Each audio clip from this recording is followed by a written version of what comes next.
इस बीच अपने दर्शकों को बता दें कि आपराधिक छवि वालों को टिकट देने के मुद्दे पर अखिलेश यादव ने बोला है हमला। आपराधिक छवि के प्रत्याशियों के शतक में बस एक की कमी रह गई है, ये कहते हुए हमला बोल रहे हैं अखिलेश यादव योगी आदित्यनाथ पर। बीजेपी अब तक आपराधिक छवि के 99 लोगों को टिकट दे चुकी है। ट्वीट में अखिलेश ने लिखा, बाबा जी की ब्रेकिंग न्यूज। ये देखिए, ये अखिलेश यादव का वो ट्वीट है, बाबा जी की ब्रेकिंग न्यूज। वो लिखते हैं, भाजपा के आपराधिक छवि के प्रत्याशियों का शतक पूरा होने में बस एक की कमी। अब तक आपराधिक छवि के 99 उम्मीदवारों को टिकट दे चुकी है यूपी में बीजेपी। ये कहा गया है अखिलेश यादव की तरफ से।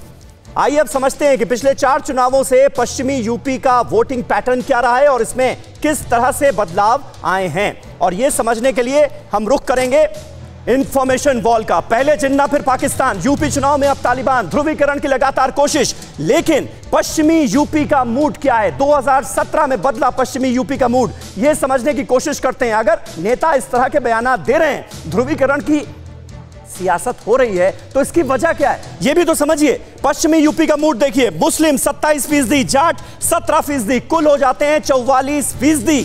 और पिछली बार ऐसा नहीं था, मुस्लिम और जाट समुदायों के बीच जबरदस्त ध्रुवीकरण नजर आया था, क्योंकि 2013 के दंगों के दंश झेल रहा था यह पूरा इलाका। 2013 मुजफ्फरनगर दंगों से पहले दोनों एकजुट होकर वोट करते थे और इस बार भी यह बातें की जा रही हैं कि दोनों समुदाय एकजुट होकर वोट करेंगे। 2013 से पहले मुस्लिम और जाट जिधर गए उसे पश्चिमी यूपी में कामयाबी मिली, यह माना जाता है। और 58 सीटें हैं फर्स्ट फेज में जिन पर चुनाव होना है। पश्चिमी यूपी की 58 सीटें, और पिछली बार इसमें से 53 सीटें बीजेपी के पास थी। 2013 में मुस्लिम जाट समीकरण बिगड़ा तो 2014, 17 और 2019 में वोटिंग पैटर्न बदल गया। 2014, 17 और 19 में के जो चुनाव हुए उनमें जाट वोटर बीजेपी के पक्ष में रहे, ध्रुवीकरण हो गया था, जाट एक तरफ मुसलमान एक तरफ। ये देखिए, 2013 से पहले 2012 के विधानसभा चुनाव में जो स्थिति रही वो क्या थी? बीजेपी के खाते में 20 सीटें, समाजवादी पार्टी के खाते में 58 सीटें, बीएसपी के पास 39 और अन्य के खाते में 19 सीटें। 2013 के बाद 2014 के लोकसभा चुनाव होते हैं और 2013 में मुजफ्फरनगर में दंगे हुए जिसने कर दिया ध्रुवीकरण।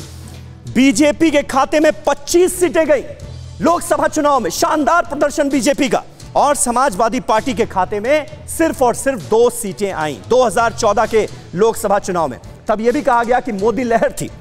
2017 के विधानसभा चुनावों में क्या स्थिति थी ये देखिए, बीजेपी के खाते में 103 सीटें गईं। और कितनी सीटें थी वेस्टर्न यूपी की? टोटल अगर सीटें मिला ली जाएं तो होती हैं 136, और उसमें से 103 पर बीजेपी ने कब्जा कर लिया।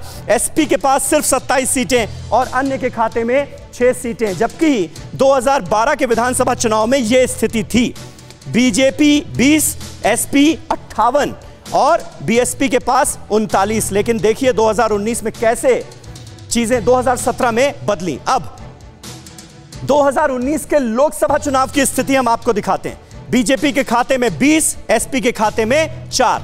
ये आप देखिए लोकसभा चुनाव में भी कितना फायदा हुआ। यानी 2013 के बाद जो स्थितियां बदली, उसके बाद 2014, 2017 और 2019 इन सभी चुनावों में बीजेपी के लिए वेस्टर्न यूपी जबरदस्त फायदे का सौदा साबित हुआ। परवाह देश की, सोमवार से शुक्रवार रात 10 बजे TV9 भारतवर्ष पर।